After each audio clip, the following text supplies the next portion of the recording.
Hindi namin kayang mabuhay sa ilalim ng iisang kalangitan kasama ang mortal na kaaway ng aming mahal na pinaglingkuran. Ito ay ang katagang iniwan ng tapat na 47 na Ronin sa harap ng kanilang emperador.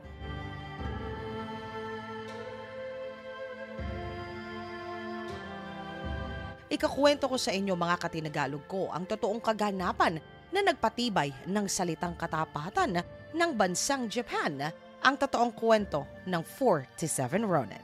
Abril ng ika-1701 sa Edo na ngayon ay ang syudad na ng Tokyo. Sa kalagitnaan ng isang seremonyas na nagaganap sa kanya mismong palasyo, tumayo ang lider na si Asano. Saka wala sabi-sabing hinugot ang kanyang matalim na sandata at saka agad na sinugod ang lider na si Kira Yoshinaka. Sa pagwasiwas ng armas nito, dumanak ang pulang likido. Agad na ito naman ay naawat, kaya hindi naman malubha ang kanyang tinamo na tama. Nakaligtas itong si Kira, ngunit iba naman ang sasapitin ng kapalaran nitong si Lord Asano. Ang mga samurai ay mga matataas at talaga naman na ginagalang na uri ng mga mandirigma. Ibig sabihin nito na ang angkan ng mga samurai ay may mga sinabi sa buhay. Nagmula pa ng ika-1192, nakilala na ang mga mandirigmang ito dahil sa kanilang pambihirang dedikasyon at disiplina, lalong-lalo na sa kanilang pagiging matapat. Ang mga samurai ay sumumpa na iisa lamang ang kanilang paglilingkuran sa kanilang buong buhay. Ang pagkabigo na protektahan ng kanilang pinaglilingkuran ay katumbas ng sarili nila na kamatayan.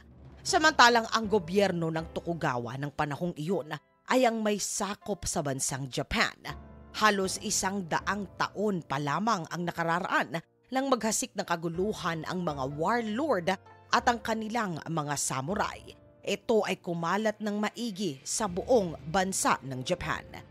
Ito ay iniwasan ng kasalukuyang gobyerno na maulit na muli. Kaya naman ayon sa kanilang batas, kung sino man ang maghahasik ng kaguluhan, ang parehong kampo ay talaga namang malupit na maparurusahan. Ngunit dahil sa kaganapan na kinasangkutan nitong si Asano at Kira, tanging si Asano lamang ang kanilang matindi na pinarusahan. Ipinag-utos dito na gawin ang ritual ng seppuku o ang marangal na pagkuha sa sariling buhay. Ngunit hindi dito nagtatapos ang kaparusahan kay Lord Asano. Ipinakuha ng gobyerno ang mismong palasyo ni Asano.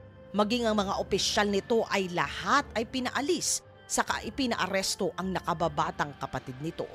Agad na kumalat ang balita at sa loob lamang ng isang araw, ang 300 mga samurai nitong si Lord Asano ay tila ba nawalan ng sarili nilang buhay. Mula sa antas na samurai, sila ngayon ay mga Ronin na.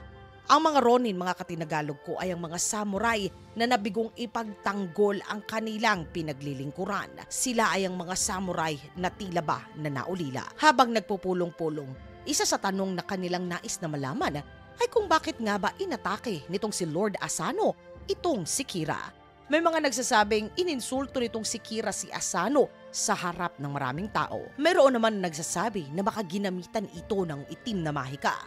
Ayon naman sa iba na baka ito daw ay sadyang nawala lamang sa kanyang sarili. Ang mga tanong na ito ay hindi naman na talaga na masasagot pa dahil wala na nga ang pinakamamahal na pinagsisilbihan nila.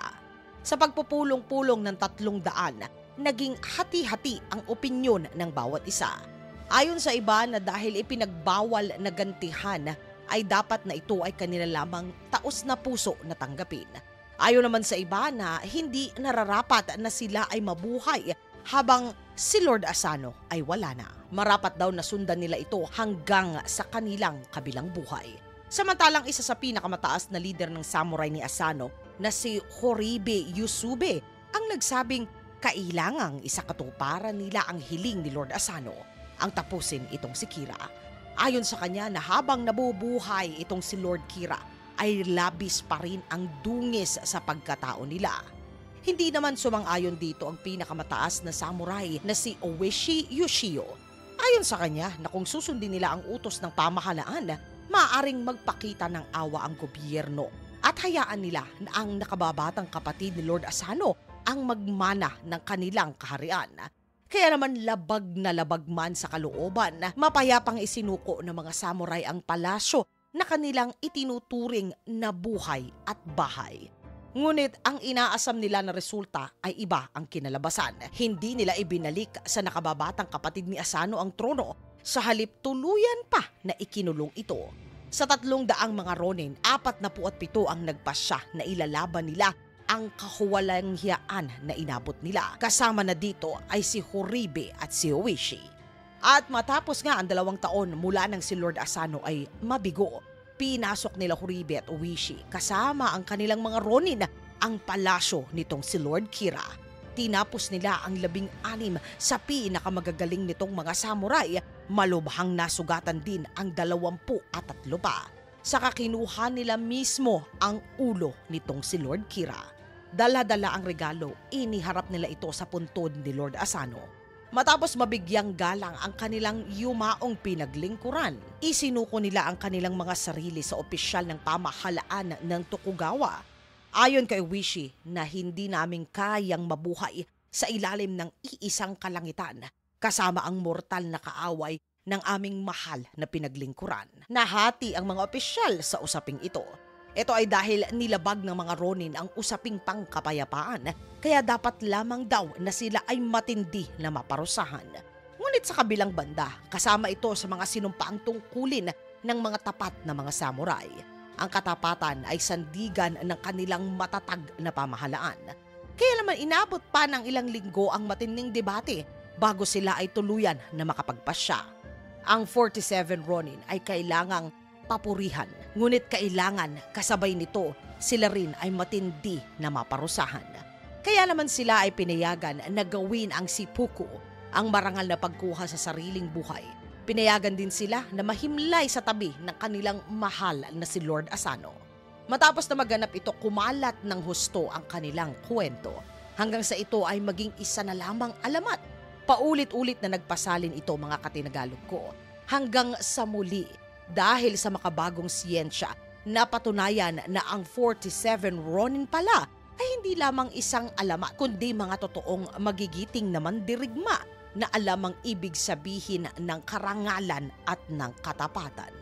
Sa inyong tingin mga katinagalog ko, tama ba ang ginawa ng 47 Ronin? O sadyang nagpadalos-dalos lamang sila sa kanilang desisyon? Meron pa kaya sa pamahalaan, lalo na dito sa ating bansa, ang talaga namang may totoong karangalan at katapatan? Isulat po ang inyong sagot sa comment section sa ilalim. Excited na po ako na ang isang ito ay basahin. Mga katinagalog ko, maraming salamat po sa pagsama nyo sa isa na namang makabuluhan at makasaysayang segment natin na katulad nito.